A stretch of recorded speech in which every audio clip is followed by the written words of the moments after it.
Alright, y'all. Welcome to another episode of Meeting and Reading. My name is Logan Esterling. Every Sunday, I go live at 2:30 p.m. And I have another oboist on, and we discuss reads and your read questions, and make reads while we talk. So I'll just wait for my guest to join today. Hi, Rhett. Hi, Angela. There he is.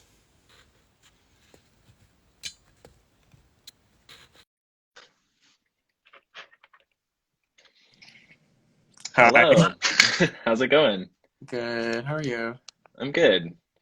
Thanks for joining me. Yeah, thank Uh, you for having me. yeah, so for anyone watching, my guest this week is Nathaniel Sanchez. He's an oboist in the Hudson Valley. He is a graduate of the Interlochen Arts Academy, and he's currently studying oboe and economics at Bard College and Conservatory. And again, thank you so much for joining me. I'm excited to chat about reads and geek out. Yeah. So, I was curious if we could just start with the cane you use and what gouge you use. So currently I'm using Rigotti cane. I don't know, I just felt like it's the most reliable and everyone uses it and can't really go wrong Yeah, with it. definitely. Yeah. So, especially now because there's all the cane brands are just so inconsistent. So, I don't know, Rigotti. Yeah. And then I've been using the Pure Roy double radius Oh, okay, cool. gouging machine actually, but I used to use Ross's when I was back at Interlochen, and then at Bard we have an NL80, so Okay. I don't know, but I usually just use my own double radius. Yeah. I'm so curious about the Roy machine. How does it compare to other things that you've tried? Um, I got it when I was at Interlochen, so to be honest, I mean I've tried a lot of machines, but I haven't done like a lot of searching for machines, but the machine is basically designed off of a graph machine without like all the crazy other adjustments and like everything going out of adjustment. So Okay. I don't know. It's like a very straightforward machine, and now he's come out with a lot of new designs, but I have the older version of it, which is still great. But I don't know. I find that it just allows me to like make a read pretty quickly and have all the vibrancy and everything that I need. Nice. That's awesome. Yeah, I've been so curious about those. Just yeah, Yeah. I'd love to try one sometime. Yeah. Do you also use his shape? No, I've been really curious about it though, because I currently use a Mac Plus, which Okay. we're gonna get to that later. But I use a Mac Plus right now, and I've used it for a while. I used to use a Mac Pfeiffer, but that was the shaping form template, so it's a little different. But Yeah, definitely. yeah, I don't know. I found that it's been working pretty well with the Mac Plus, but I am really curious to see how it would work with his shaper tip, because I mean, this is his gouging machine. Yeah, definitely. Yeah. And so, like compared to the Mac Plus, and the other shapes that you've tried, what do you notice like difference wise between those shapes? The shapes and the gouging machine, or just the shapes? Just the shapes you've used. Um, I don't know. I've like kind of just been like, I bought like before I even went to Interlochen, I bought a Mac Plus because I went to John Mac over camp and everyone, I Oh, don't know, all nice. of his students are like Mac Plus, Mac Plus, Mac Plus, and like all the Yeah. other oboists are like Mac Plus, Mac Plus. So I just like ended up buying it. I was like, hell with it. Like I found one for really cheap, and it's Yeah. just like I don't know. I've just used it ever since. But I don't know. At Interlochen when we had the shaping machine, that's all I use there because they're That's just so so nice. easy Yeah. and you don't have to worry about anything. And also, I liked the Mac Viper template that we had. Um, but along with that, I have Gilbert -1N as well. But Okay. I haven't done too much experimenting with shapes. I just kind of have stuck with the Mac Plus because Yeah. there's not you can't go wrong with it. No, yeah, totally. I've used the Mac Plus for years. Yeah, Yeah, and it's just served me well. yeah, Yeah, it's reliable. You can count on it. Yeah. yeah. Nice. So what about staples? What do you use for those? Um, Right now, I'm going between the Guercio G1 46 millimeters Nice. and then the Chiarugi 2 pluses, but 47s. Okay, Um, nice. I don't know. I've been just using them interchangeably. Originally, I was just using Pisonis for a long time, the Pisoni Deluxes, and then I switched to the Guercios because they're just so much more consistent and so much cheaper. And also, I've liked the results that I've gotten off of them. The reeds are they're fairly easy to make. And with having a 46 millimeter staple, even though I do play a Howarth, it just like makes the low register even better. Yeah, that's awesome. Nice. Yeah, I've tried some of those as well. And I've made some pretty good reads on them. Yeah, But I should try them some more. Is that what Ryan Roberts uses? yeah, that's Okay. what most of us use, our Misty Vasa students, is the Guercio 46s. Nice. Cool. And how does that compare to the 2 Plus? Um, it's it's not that big of a difference, at least for me. I find that they're both easy to make reads on, but the wall is definitely a bit thicker on the 2 Pluses than on the Guercio, and also the way that the top of the reed or the top of the staple goes like into the reed on the Guercio, it's like more finished off versus on the Chiarugi, it's kind of like a standard staple would be. Gotcha. And I noticed the Guercios are a little bit more circular than some other staples. Do you find that to be true? Like the top opening? Let me look. I don't know. I have so many staples. Yeah, me too. Yeah, I'm gonna see if I have mine in here. Yeah, here's yeah, a bit. It's more, I wouldn't say more circular. It's definitely has the same ovular shape, but I feel like the top and like the bottom are more flat. Okay, gotcha. That's what it appears to look like. I don't know. Okay, nice. But definitely, yeah. I just switched from Pisoni to something else, mainly because consistency, and also Pisonis are so expensive. Yeah, exactly. I'm a student and I can't afford that. Yeah. But yeah. no, honestly, before like this year, I just kind of used like whatever staple. I don't know. Yeah. I feel like a lot of oboists like tend to like blame things on like the reeds or not the reeds, the cane or like the staples, but I don't know. You can just make reads on anything. I agree. You can make a good read with anything. Yeah. And I think that's an important skill to like not be so attached to one thing, right? One staple, one. Yeah, totally agree. Cool. So I was curious if you could talk a little bit about kind of, I know you have been making reads basically since you started playing the oboe, right? Yeah. Yeah, and I was wondering if you could talk a little bit about that and how it's impacted your oboe playing. Yeah, and how you've kind of taught yourself. Yeah. So I know Logan knows, but I don't know. I've been making reads basically since I've started playing oboe, and it's kind of like grown with me this whole time because I was on my own for a long time because I live in the middle of nowhere and reads are expensive, especially as a young oboist and your parents are like, this is crazy because before oboe I played like saxophone and like clarinet. Nice. And, Same, like, yeah. the reeds for oboe are just so much more expensive and they don't last that long, especially when you're like younger and you're like smashing it against your teeth or like something. Yeah, so definitely. Making my own reeds was just always like, it was just the way to go. And so I ended up just kind of teaching myself, looking at photos, watching a lot of videos, and that's awesome. It's definitely, I don't know, it's helped me a lot because I feel that a lot of young oboists, and especially oboists who are in college, and like people I know, they rely on like what their teachers say, and they don't go out and find out things themselves. And I think totally that agree. is like one of the biggest problems for young reed makers is that they are just too scared to go figure out things on their own. And I don't know, I've just figured out everything on my own, so it's like never been scary. That's awesome. Yeah. But then when I went to Interlochen, I started getting like some like more structured training.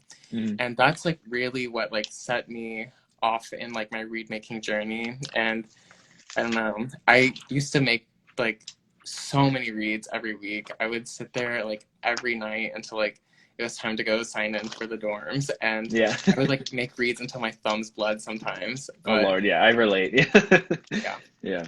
But honestly, consistency is key, and making a good read, and then after that you can go crazy and go experiment. But definitely Nice. getting in the swing of things is where to start.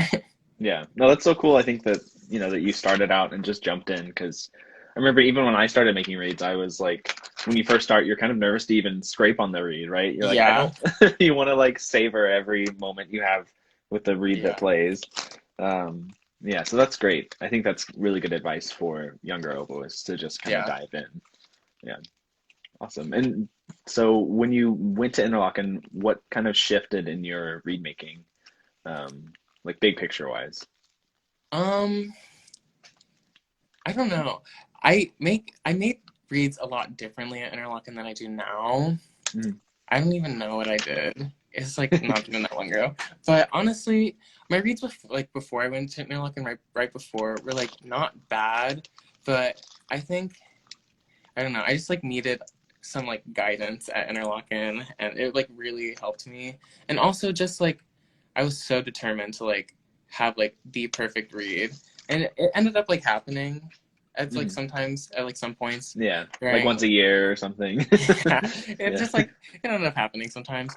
But I found that consistency like really is what helped me. I mean, I made like I would go through this process like every day. I would like sort like 4 pieces of cane, gouge 4 pieces of cane, tie 4 pieces of cane, and then like start like 4 reads and then finish 4 reads. And like I don't know, like so Wow, I would yeah. like have 4 finished reads every day.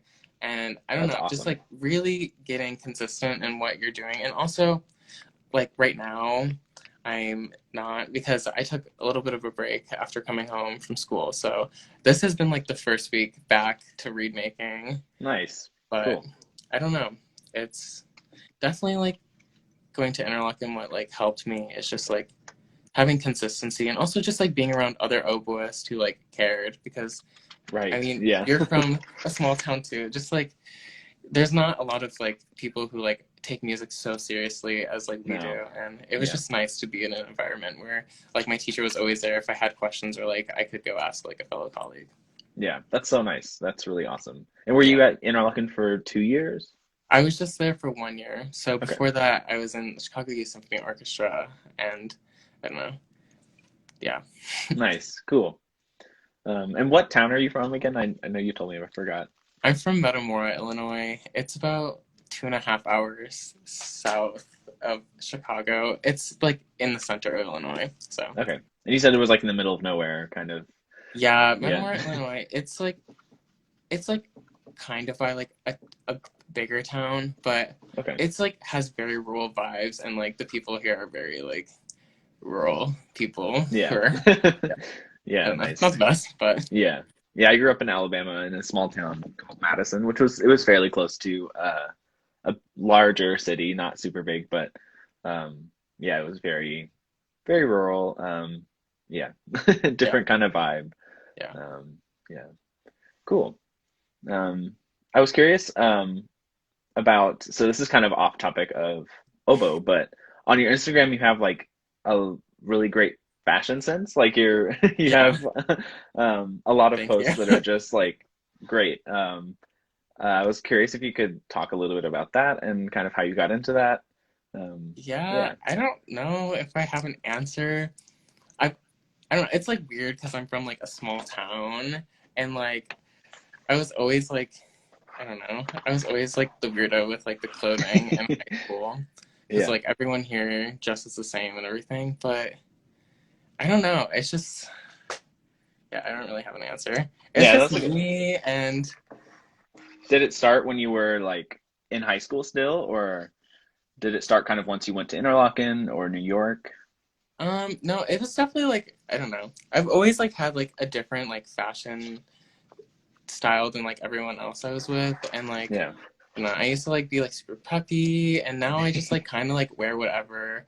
I think, yeah, Nice. I don't know. A lot of my friends are like fashion designers, and so I was always like super interested in becoming, or super interested in like fashion and everything, but like I'm not a designer and I'm not tall enough to be a model, so I was like, why not just like do what I can and like experience like my own like little fashion world. But Yeah, that's definitely awesome. like going to Interlochen with like people who are creative and going like living in New York, it's definitely like changed a lot how I dress and everything else. But Yeah. I don't know, just like letting loose and just like wearing whatever you want. I don't like abide by any standards. Like I don't care what people think. Yeah. So, No, that's awesome. I love that.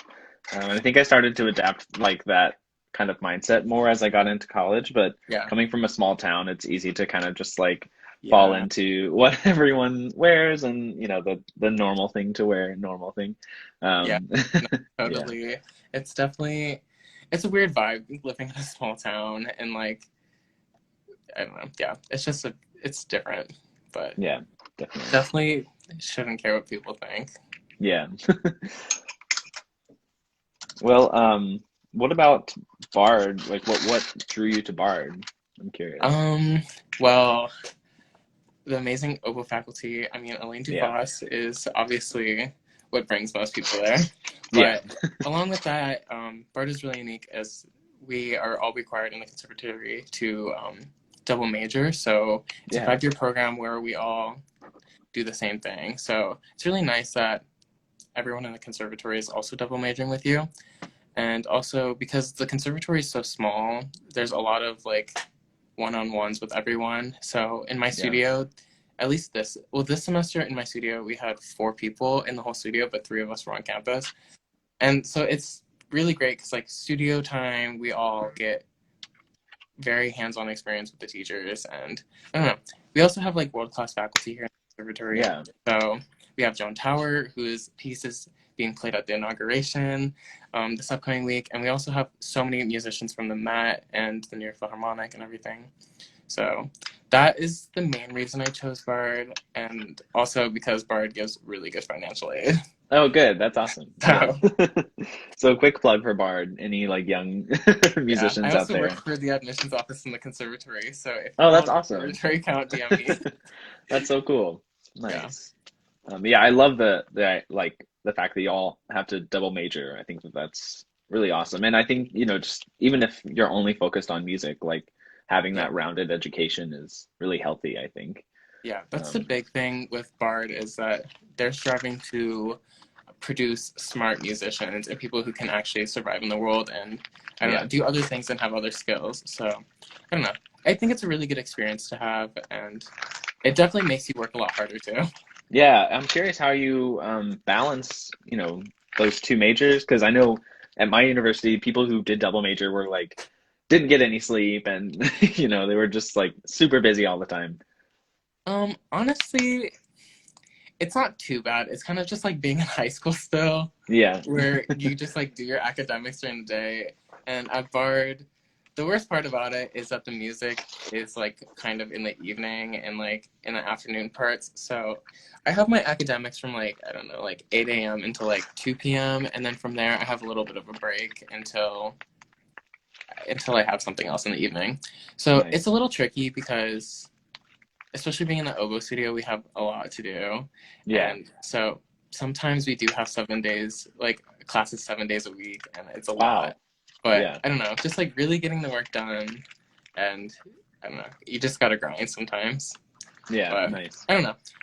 Honestly, it's not too bad. It just feels like you're in high school sometimes, like doing your academic work and then like you're practicing later at night. But Yeah. I don't know. It's not bad. And Nice. we're all doing it together. So Yeah, that's awesome. You have like a community of you have a it's like common struggle, right? With yeah, people you're with.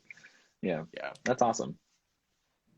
Cool. And how has your like read making schedule shifted since you started at Bard? Definitely making a lot less reads Hmm. or like 10 minutes before lesson reads. I don't know. The big thing Nice. like with studying like that Misty Boss like wants us to do or like wants us to know how to do is like to make like a super quick like really good read and definitely has come in Yes. Oh my gosh, so place handy. in my life because Yeah. I do find myself it's like Saturday and I'm like trying to make a read so bad and I'm like cannot find the perfect read and also like still have to practice for the next day and I'm like okay I'm just gonna wake up early morning and like crank out a read doesn't Yeah. happen and then like 10 minutes before my lesson I'm like come on and it ends up happening but definitely my read making schedule in college is a lot. It's not as consistent. I wish it was, but Yeah. I mean, we're But college students. yeah, definitely. And now that you have like the experience you did at Interlochen, I'm sure Yeah, your reads come together much faster, right? yeah, So yeah, it's a lot easier once you yeah, kind of get that like you're saying, that consistency under your belt. That yeah, helps so much. yeah, Nice. definitely. Yeah.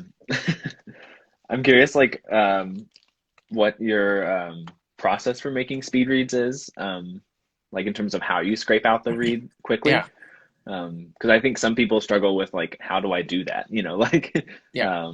yeah, could you talk a little bit about that?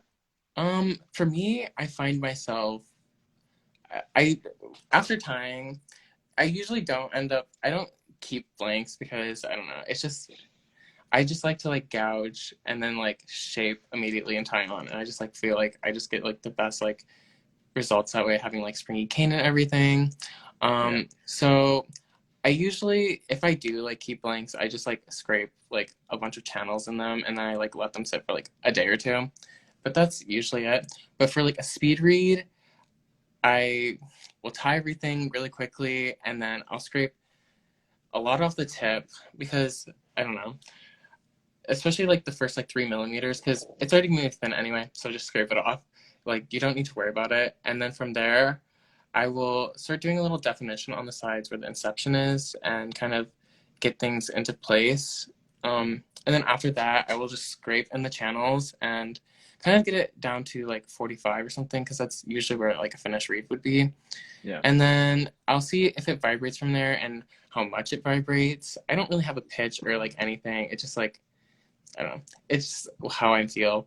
But usually I tend to have a crazier read at first and then I tame it down just so I nice. know that everything is like vibrating and I mean I end up putting in like layers to like calm things down later on, Mm, but honestly I just get the read to where it's vibrating, put in some windows and then work on the tip and finish the read that way. I feel like it's a lot easier than like leaving a bunch of cane on, peeping the read, busting your lips, yeah, and then like scraping and then like finding out that like you just need to scrape a little more off the plateau or like a little more from here. And yeah, I don't know. It's just easier for me to like scrape everything out first and yeah, then go from there. yeah. I totally relate. I do the same kind of process. Yeah. I think it is really important to get the whole thing vibrating like Yeah. pretty aggressively, and then, like you're saying, tame it down. Yeah. And do you put in layers? Like when you say that, do you mean like in the transition mostly? Yeah. Like in the bottleneck area transition, just Yeah, depending on like what the read needs. I think most of my reads have layers, but it's definitely like whatever the read calls for. If I need like sometimes I need like more like lower tones and then so I'll like put like a layer like farther back, or if I need the high notes up, then I'll put one farther up. But it's definitely nice, what the read needs, and yeah, I don't know. nice. That's awesome. Yeah. Um, I guess another submitted question we had was, how do you set the overlap when you make reads? So I don't know. After I fold the piece of cane and I shape it, I kind of just fold it, and then I just like set like a small overlap to begin with, and then from there I'll place it on the staple, and I don't really mess with it too much because once you start spinning the cane on the staple, after you clip it open, it'll like end up going back sometimes. So I try Yeah, to put it on the way I want it and then just tie it. And usually, I mean, all the time I do tie it with an overlap. But definitely just like place it there and set the overlap when you're putting it on the tube yeah, and not after, because once you put it on after, you kind of messed up everything that you've already like tried to do, like centering the piece of cane and making sure that the pieces of cane are like parallel to each other or kind of parallel. yeah. But yeah, Nice. I do the same. Yeah, I find like sometimes I'll even, before folding it completely over the tube, I'll like place the back blade on and make sure that yeah, that's centered, right? And then fold it over. Um, and like you're saying, set like a very small overlap and then kind of, make sure I slide it into place post clicking it open. yeah. And Um, that's like the essential part of having a read. If your read does not click when you Yeah, after you clip it open, don't mess with it, yeah, because yeah, that should be your goal when you are tying a reed, especially for like young oboists. Make a blank that after you clip it open and you like put the over, if you like slide the overlap into place, it clicks, because then you will have a nice tight seal reed. You will not have any loose sides, and yeah, I think that that's a huge thing, is loose sides, and that is what will ruin a lot of people's reeds, yeah. and that's what will make you pull your hair out, because you'll just be working on this reed, making it look beautiful, when it will not work ever. No, yeah, and you're like, why isn't it vibrating in a healthy Yeah, way? and you're gonna be Yeah, so tired. yeah. But No, yeah, that's good advice. Yeah. And if anyone keeps like a read journal, I remember like in college, I just started marking if it clicked and like at a certain point, if it did, like yeah, you're saying, if it didn't click, don't bother with it too much. yeah, Yeah. And you can always use the like plaque test to see, not yeah, the close on the plaque test, but just see how much it grips, right? And it should be yeah, extremely tight. yeah. Yeah. Someone said, loose sides. Yeah. So sad. Relatable. Yeah. And so it gets really cold in Illinois, right, where you are. Yeah. How do you combat that with your reed making? Um, I don't know if I have an answer, because like I've been in like the cold climate my whole life, like for like read wise, because like Yeah, here, and then I went to Traverse City, Michigan, and now I'm in New York. So the only yeah, thing that's like really changed has been like elevation wise. But at Interlochen, we kind of, our teacher always wanted us to like have our reads in like these humidified cases. So like okay. I've made my own, and it's kind of, I don't know.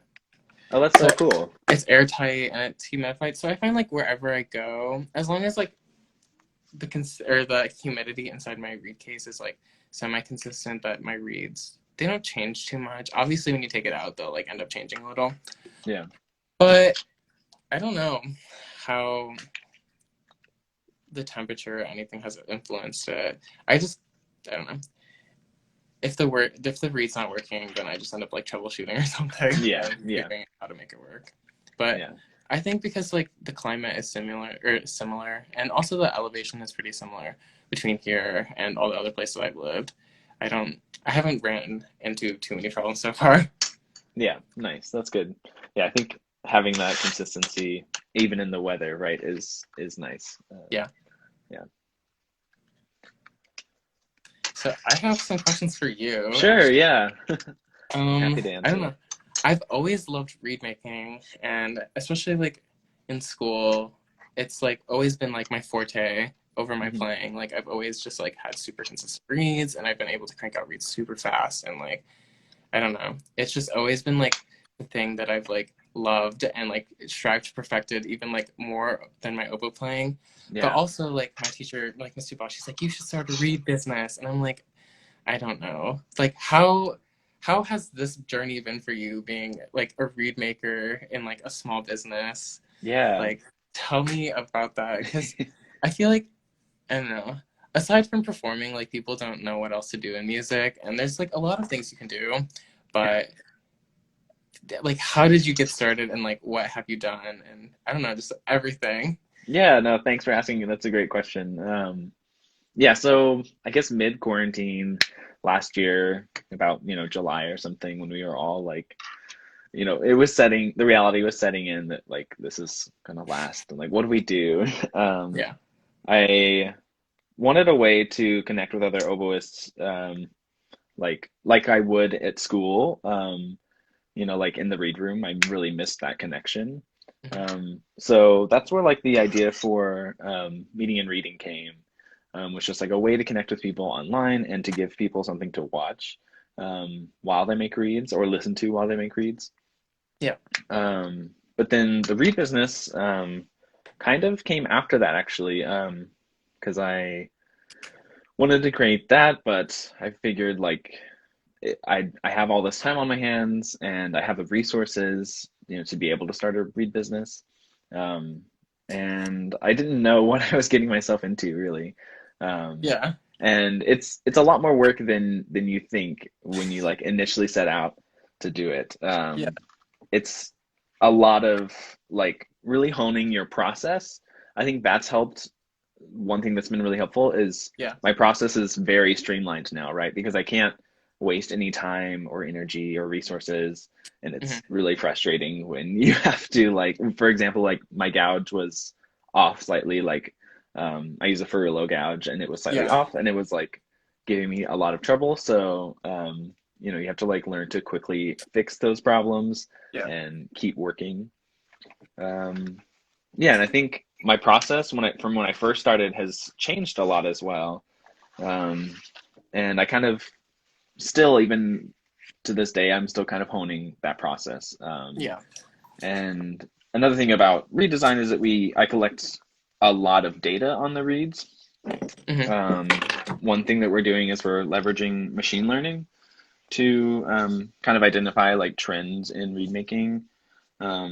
And basically that requires a lot of data. Yeah. So I collect something around like 40 plus data points for every read Yeah. that I make, which gets a little tedious. So also Yeah. like also like streamlining that process has been a challenge Hmm. because it's easy to get caught up in adding different measurements, and things that you want to measure. I don't know Yeah. if you keep like a read journal, but I found that once I started doing that in school, Hmm. it helped a lot. And I think having like even just writing out how you want to collect data and when you want to collect it, I think is Yeah. really important because like back to the consistency thing, right? Like Hmm. having consistent times in the process that you're collecting data. Um, and for instance, I collect like the pitch of the crow and the peep every day that I work on a read. Hmm. Um, and I find just like collecting, throughout different stages is really important. Yeah. Um, but back to the read business, yeah, it's just been so much more work than I thought it would be. And um, like sales have really exploded, which is great. I'm very Yeah. happy that they've exploded, but um, that means that my process has had to become even more streamlined, right? I Yeah. have very little room for errors or reads that I have to throw out.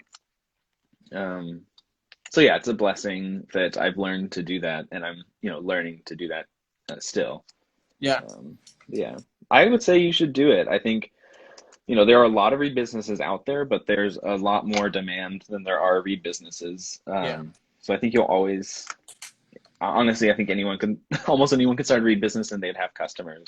Hmm. Um, and I think, building an online Instagram presence is really great right now Yeah. for a read business. And that's been, honestly, I think the main way that I've gotten customers is through, social media. Yeah. Um, but yeah, I say do it. Start a read business. Yeah. Maybe I will. Yeah. How do you?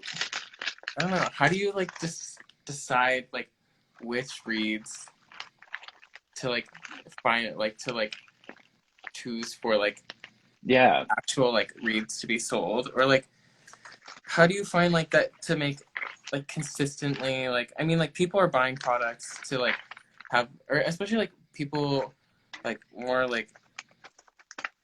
um like amateur players, or like people who Mhm. like don't rank reads, who like play like not professionally but like more than like the average like random oboe player.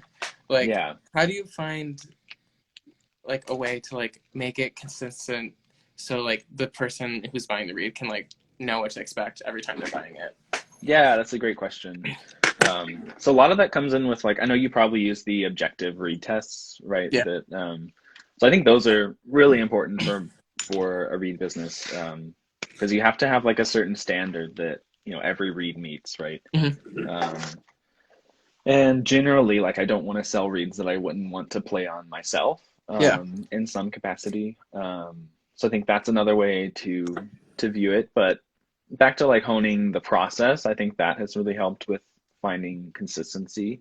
Hmm. Um, and I also, so whenever someone orders a read, they have a little like form to fill out. So they just kind of like fill out a comment section about what they like in a reed, Yeah. So like they want it to be free blowing or like with a little bit of resistance. Mhm.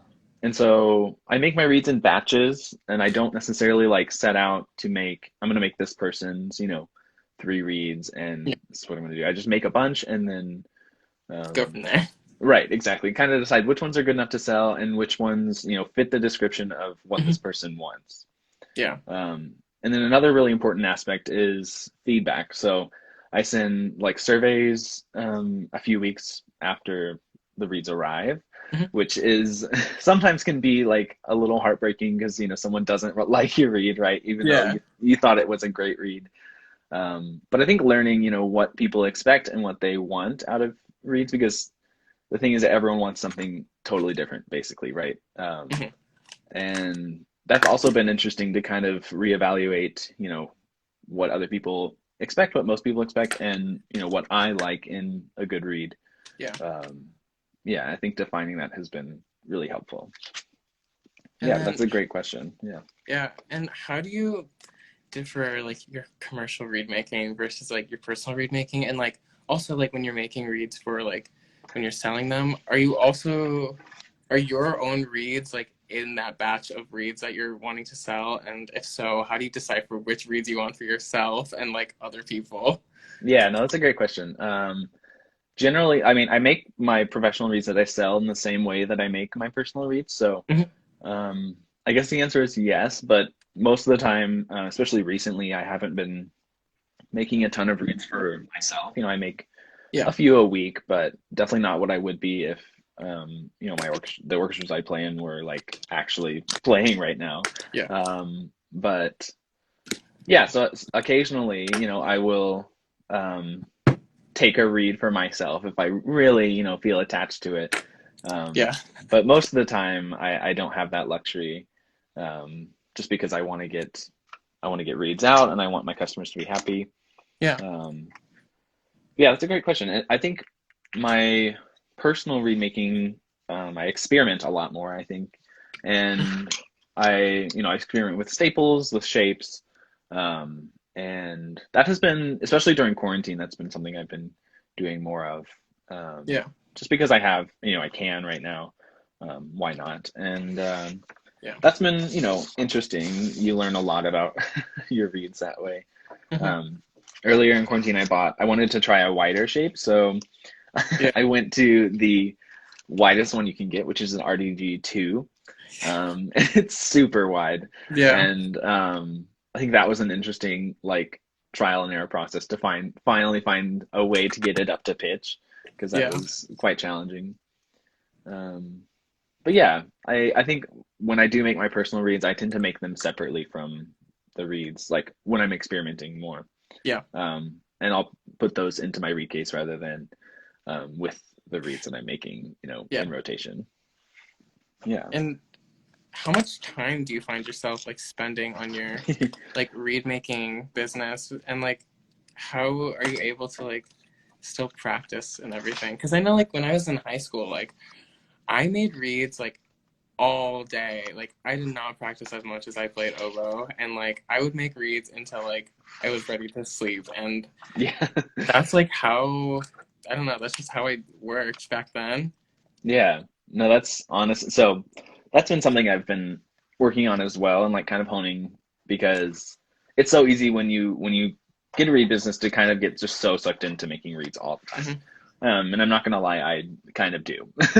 That's how I spend most days. I wake up Yeah. and immediately start making reads, or working on ones that I finished. Or another thing is the amount of cane that you have to process. Yeah. You have to sort through so much cane, which is, again, all of it can get kind of tedious, right? Um, but one way I balance practicing is I like to do my practicing in 20-minute chunks anyways. Yeah. So whenever I put cane into soak, I will just bust out my oboe and, get 20 minutes of scales and long tones, or just, get a little bit in here and there. And that's been a nice way to balance making reads. It also like forces you to limit your practice, because Yeah. you can't let your reads soak forever. So Yeah. so yeah, that's been one way I've balanced. And then another thing, which in school I felt like I did um, schedule in practice time, but a lot of the times it was like I'm just trying to get in practice whenever I can, and at all times. Yeah. And so one thing I've been finding helpful is to really schedule in time and stick with it, which is again not always easy, but really helpful. Yeah. Yeah.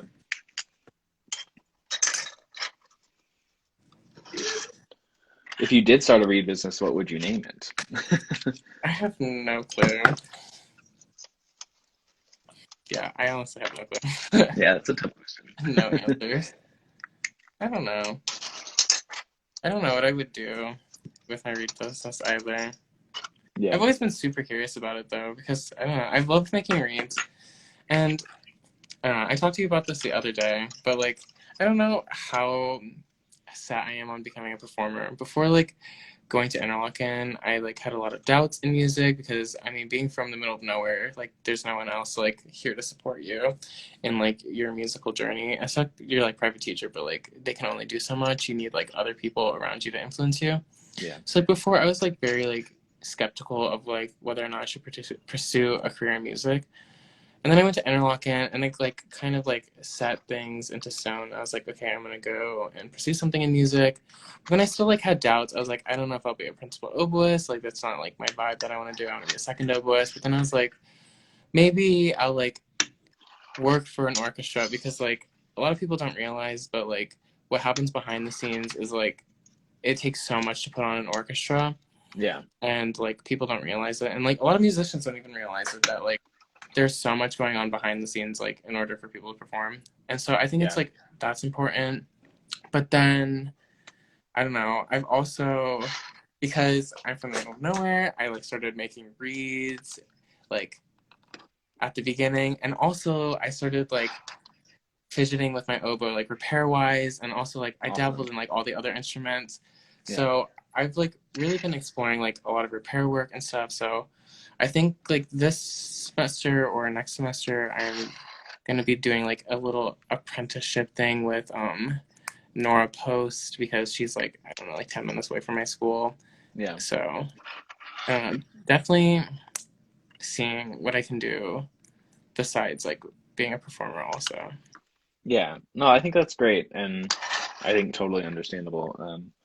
I think most people have had their doubts whether or not they want to admit it, right? Yeah. About this career because it's a lot and not always the most clear-cut path, right? And I've like when I was in school, I worked with the music school of music like marketing department. Yeah. And I still do a lot of like marketing stuff now, and I found that to be both helpful and refreshing, to have something that's separate from music, that can be still like it can still influence it, right? And like you're saying, like music administration is such a big field that could really use a lot of dedicated people. Yeah, so I think that's awesome that you're thinking about going into that. Yeah.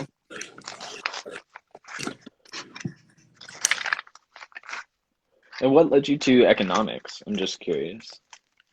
I don't know. Bard being like super liberal arts school with like some reputations that they're known for. Not a lot of their majors are like super practical in my opinion. So I just thought that economics was like the most practical in the college part of like my experience. Nice. So yeah, I don't know. I've been struggling with it because economics is not my favorite, but I've like started to find things I'm passionate about in economics. So I mean, we'll see what happens. It's nice that I have 2 degrees, but Yeah, I don't know. that's awesome. I think you should definitely go into, if you want, you should go into music administration. Yeah, I've definitely thought about it a lot. Yeah.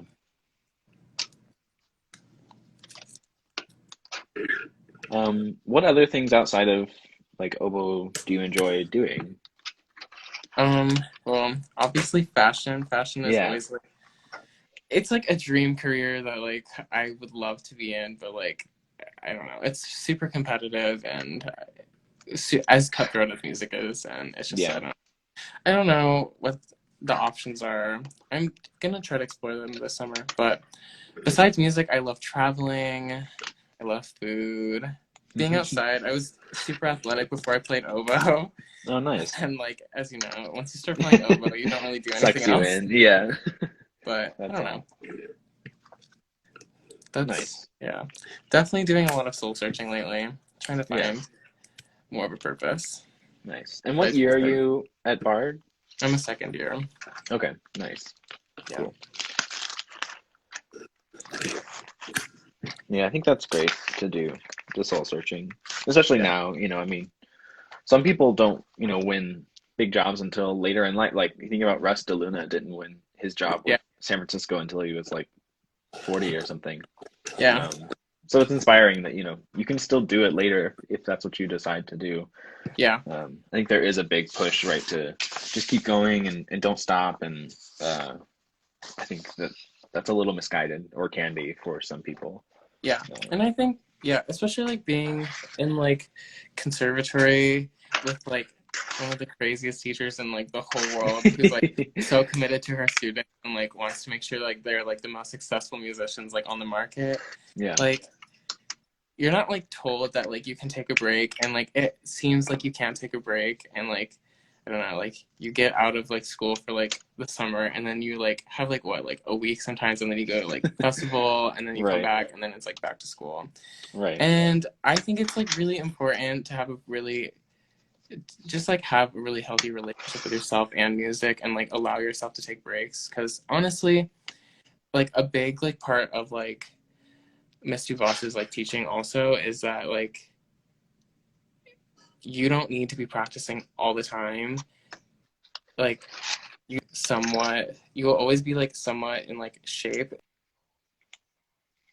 if you have like, if your reed making skills are like really honed down, and like you have like a good like reed that like allows you to do like anything that you need, and that is like super efficient. I think efficiency is like really what like allows like you to do a lot with your reeds.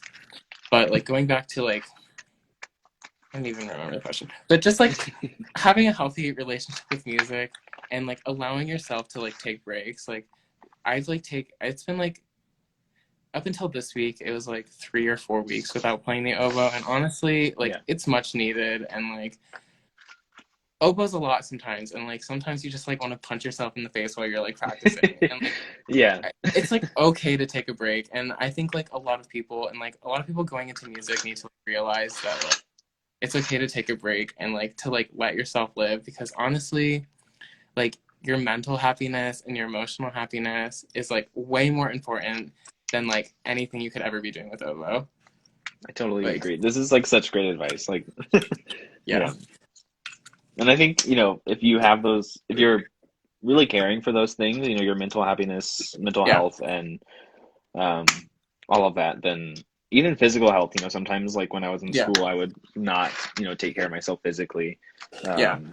And doing that only makes your playing better. And plus you can enjoy it when you do it. It's not like, it's not something that, like you're saying, you want to punch yourself in the face. Like, yeah. That's also like, I don't know. It's a good thing to like, I don't like take breaks, because like, as you said, like it just like allows you to like enjoy things more, because like, I mean, like the whole time I was taking a break, I was like, I do not want to practice. Like I'm not thinking about oboe, and like I have the hacklphone with me right now, and like I have like huge plans like that I was gonna do like while I was home, and I was like, I'm just gonna take a break. I need like, this is for me. Like I don't really care what anybody else has to say. Like I just like doing this because like I need to. And coming back to like oboe this week, and it's just like it's been like a lot more fun practicing now. And I just think that like if you want to have fun with music, like you need to just like let yourself go a little, and like it's okay to like take breaks, or to like not be okay with like what you're doing. And I don't know.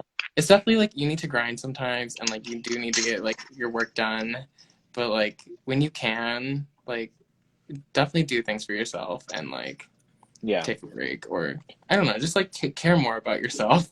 Yeah, definitely. And I think, I am the type of person, I really sometimes enjoy the grind, like that, like hard work. But there are times when I don't, right?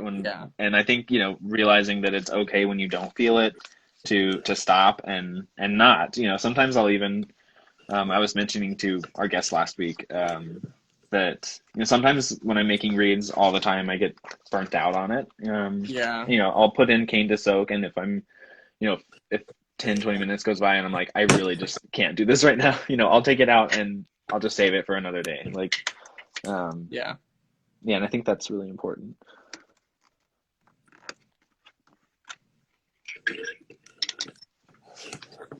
What are you working on right now? I'm just gouging some cane so I can tie it Nice. later. Nice. I have to start making reads because the semester, or I go back to school on Thursday, so I need to Gotcha. get back into it. Get them all ready. Yeah. Also, someone, Angela, who's like a big fan of the show. Hi, Angela. Thanks for watching. She said first of all, when she said, when I was selling reads, I had to make them on different staples than my personal reads so I wouldn't sell the ones I needed. Yeah, that's a good idea, actually. And then she said, you can just start selling a few reads on Etsy. So maybe you could try that. I don't know. Yeah, that's a good idea. Yeah. Or sometimes I know like other friends have sent me a read or two just to try before starting a read business so that they could get like some thoughts or feedback, and they were always great. But sometimes it's helpful to just send a read to someone, which is something that is a little bit difficult nowadays. You have to get like sanitizing, you have to go through a whole sanitizing procedure. But I think sometimes that's kind of fun too, to have other people try your reads and to try other people's reads. Yeah, definitely one of like the more fun things about not still being in music school. I don't know, just like being in music school or like being an oboist too. Like you can like try other people's setups and like especially reads, because reads are like such a huge thing and everyone makes them so differently. It's just so interesting to see like what other people do and also how you can incorporate those ideas into your own read making. And yeah, I don't know. It's nice playing other people's reads. Yeah, I totally agree. Yeah. Yeah. Because you kind of get an idea for like maybe something that's been bothering you, like your support or something. Yeah. Maybe you're realizing like you have to support so much because my reads aren't as stable or up to pitch as they need to be. And sometimes you really get that like sense from trying other people's stuff for sure. Yeah. And also you just like learn so much valuable information. And like sometimes you're like, well damn, like their read is so good, like I need to like make mine better. And then it just like really like puts you into like, I don't know, a good like working grind. Yeah. But. And I think I don't remember who said this, but someone said like try to keep your standards for reads as high as possible, right? Because it's easy sometimes to let your standards droop because you really need something, so you're just like, I want something to work. But always aiming for like whenever you get a golden read, aiming always for that level of control, response, intonation, tone, like aiming for that consistently is important and helpful. Yeah. Especially like, yeah, I totally agree. Over the summer, I made so many reads and like the goal now in like my read making and like the biggest thing that I like want to accomplish is like having almost every read. I mean, obviously not every read is going to be like amazing, but like I want most of my reads to be like super efficient and like, I don't know. It's just like the best feeling in the world is like when you don't have to worry about what your read is doing and then you can just like focus on the music. And over the summer, I definitely like hit like that point a bunch of times where like I was just like striving to make like the most efficient, like beautiful read ever. And there's like times where I was like playing like Bach's like cantata. I don't even know which cantatas I was playing, but I was like playing like Easter Oratorio sometimes, and like I would like not even have to worry about like being tired, and I could like that piece is like hard sometimes, and like I could just like kick its ass and like just play it like 100 times in a row, and I like wouldn't have to worry about it, and it just like allows you to like live and just like just like live in the music and just like be so much more involved, and it's just like such a nice feeling. To like have a read that you like don't have to worry about, because like at the end of it you're like, I just like played that and like I didn't have to worry about like lipping anything up or like doing anything, and you just like are able to let go and like really feel it. And I think that's Yeah. like one of the most like powerful things like in reed making is just having a reed that you can you just don't have to think about. Yeah, that was beautiful. That's like poetry. Yeah, like having that beautiful read that you can just let go of, I think is really important. Yeah. And also like one thing is whenever I do take a break, I make sure I have a read that's as close to that as possible, right? So that when I come back, I'm not getting into the habit of, you know, like you're saying, lifting stuff up or really Yeah. adjusting for a tone or something. Mhm. I think having good reads prior to taking a break is really important. Yeah. And Um, it just makes getting back into things so much easier because like I mean, like, I took a break because I was really frustrated with music and, like, I just, like, really needed to, like, clear my headspace. And, like, coming back, like, having good reads, like, it just makes you, like the oboe more. Because, like, yeah, yeah, if you come back to, like, having bad reads, you're gonna be, like, so upset and you're gonna be so mad, like, when you're yeah, playing. And you're gonna be like, this is exactly why I took the break. But, like, yeah, I don't know. Just, like, having really good efficient reads it allows you to take breaks because you can come back and you won't be tired, like you won't be frustrated with anything. And I don't know, efficiency is definitely like one of the biggest things that like I strive for in my read making. yeah, yeah. That's awesome. And I think like another thing about coming back is like having a process for how you come back to the oboe Yeah. is really helpful.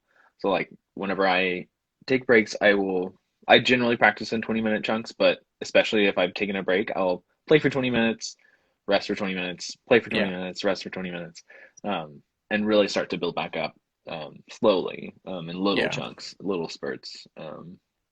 Yeah. Yeah. I agree. I've like this week especially because I like have taken like not a long break, but I've taken a break. And I don't know, I've just like found myself like I'll like make a read and then that'll like be my like little break and then I'll like go practice on that and then I'll be like bored with the read Yeah. because I just made it so quickly. Yeah. um yeah, that's like definitely helped because I don't have to like grind while I'm like practicing or something. I can Yeah. just like make a read and play. Yeah. That's awesome. Yeah. Well, we have a few minutes left, and I had one like parting question for you. Yeah, Um, what advice do you have for young reed makers, people who are just starting out on their oboe journey? definitely, like I've said so many times, consistency is key to getting started at like read making. Consistency is like key. I think like especially like for beginners, don't worry about like making a perfect read. I know like especially like going back to school, like I had to help like so many of my friends like get out of like ruts that are like so easily fallen into. And I just like Yeah. think that like when you're starting to make a read, don't worry about it like being beautiful or amazing because it's not going to be like Yeah. it's just not going to be. So I think like the first thing, especially like young read makers, well, the two things, make like a good blank. Like a good blank is key to like an amazing read. If your blank is not good, then your read's most likely not going to be good. Yeah. And then after you have that blank, really perfect like your long scrape. I think like really having a feel for your equipment and like Hmm.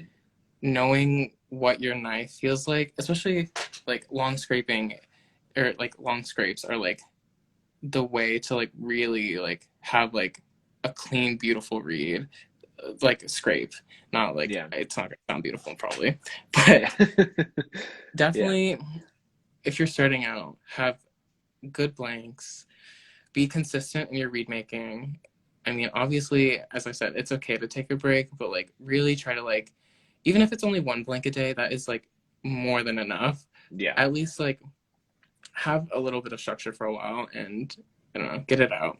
And then long scrapes are the key to having really good knife technique, I think. Yeah. And like that helps so much with the vibrancy of the reed, being like Yeah. healthy and cohesive, right? Is Yeah. that long scrape. And I think that is really important, definitely. Yeah. Yeah. Also, I find so many young reed makers do this. Scrape all the way up the reed. You will only be hurting yourself if you do not, Yeah. because that's also where like long scrapes come in. Like scrape all the way off the blank too. It's just it'll just help you so much in the long run if you just scrape everything.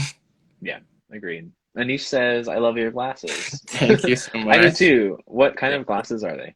I just bought these online. I actually broke my other glasses that I usually wear. I like sat on them, but Oh, nice. but no, I bought That's these fun. online from I Buy Direct. I don't know. Nice. I've just found it so much easier to like buy glasses online. And also they're just Yeah. so much cheaper. You don't have to like worry about loving or hating them. Yeah. Yeah. That's awesome. Yeah. I'm in the need, like I really need new glasses, so I'll probably check them out. Yeah. Buy some Yeah. online. Yeah. Cool. Well, Nathaniel, thank you so much for joining me. This was a Yeah. fun conversation. I like talking with you. Yeah. Um, Thank you so much for having me. This was really exciting and definitely got to learn so much about your read business and maybe yeah, a little Etsy shop. you should do it. You should do it. Yeah. Yeah. Awesome. Well, thank you so much, and have a good start to your quarter. Thank you. It Yeah. was great being here. Thank you. Yeah. Thank you. I'll see you later. Okay. Bye.